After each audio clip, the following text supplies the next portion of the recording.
Open your assignment in Google Docs. Click the Extensions menu.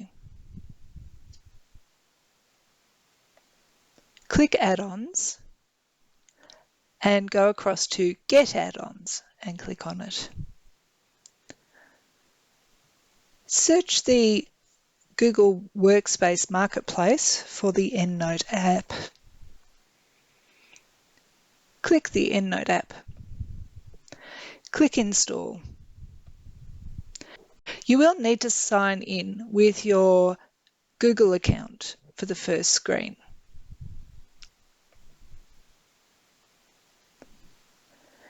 Then you need to agree to connect that to EndNote site while you write. And finally, you have to give EndNote permission to access your Google account.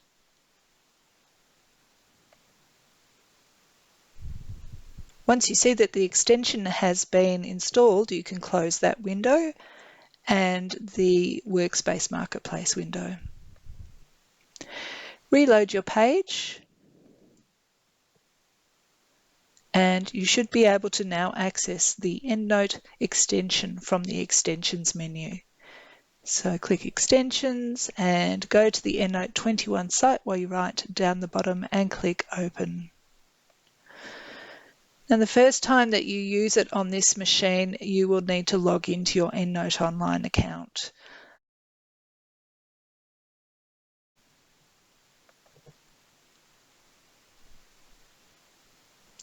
You should now be able to see all of the references that are available in your library. At the moment, I only have about 20 in my library, so that's not too large a list to scroll down, but it's much more efficient to actually search for the references by an author name, a keyword, or a word from the title. So in this case, I'm going to type in the term influencer.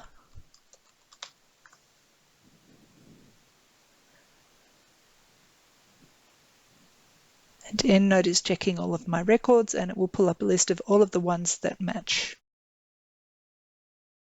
Okay, so I'm going to reference Grau in this particular paragraph here. So I'm going to click and put a space in and insert my reference to Grau and insert the citation. When you first insert the citation, what you'll see is the coding that is on display here, where we have curly brackets, the author name and the year of publication. These are called temporary citations. There's no reference list happening yet. It's just giving us a link to EndNote Online. We can keep writing without worrying about formatting at this stage. I'm going to reference another couple of papers here.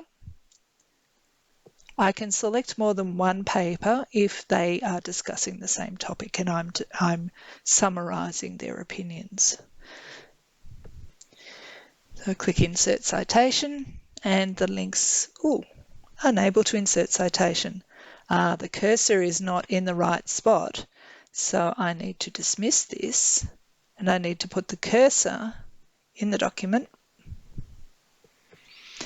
and then try again. So now that the cursor is within the document space, it has included the temporary links for the two papers. I'm going to put another paper at the front here of this particular paragraph and insert the citation. All right. So you can keep writing your paper, inserting temporary citations. And the good thing about the temporary citations is if you're writing with other people, say you're doing a group project and someone accidentally deletes part of that citation, it's not going to cause any major problems for the document. The person who is in charge of adding the EndNote references can simply reinsert it. When you're happy with your paper, you can come to Manage Citations, which is on the right-hand side in the EndNote area. You can check that the citations you need are linked, and then you can go to the little hamburger and pick the citation style. So I'm happy with the APA 7th, but if I wasn't happy with that, if my assignment or my course guide told me I needed to use something else, then I could click Select Another Style, and there's several hundred other styles that could be used. So if you don't see the one that you want on the Select Citation Style window, don't panic. You just need to select it from the list. So I'm going to stay with APA 7th in this case. When your paper is complete and you've made any adjustments to it based on group feedback or group work, you're ready to start creating your reference list and making changes to your in-text references. So, for example, in APA 7th, you have to include page numbers. What you should do is once you've added all of your references in, and you will see them under the Manage Citations tab, you can update the citations and bibliography. What that does is it converts all of the temporarily inserted ones into correctly formatted in-text citations, and it generates your reference list. And you should see citations updated and a proper reference list at the bottom. If you're happy with your references and you've inserted everything that you need to, your reference list is complete and you're getting ready to submit, you can start to add your pagination and so forth. So you can click into Grau, for example, and put in P.23. Or you can click into your other references, and this might be a page range from 23 to 24. And this one here is just one page 45 that you're talking about. With this particular reference, it doesn't look good, it doesn't scan well to have your author inside the bracket. So you can, in fact, make changes to it and simply take the author out of the bracket to appear correct in your statement.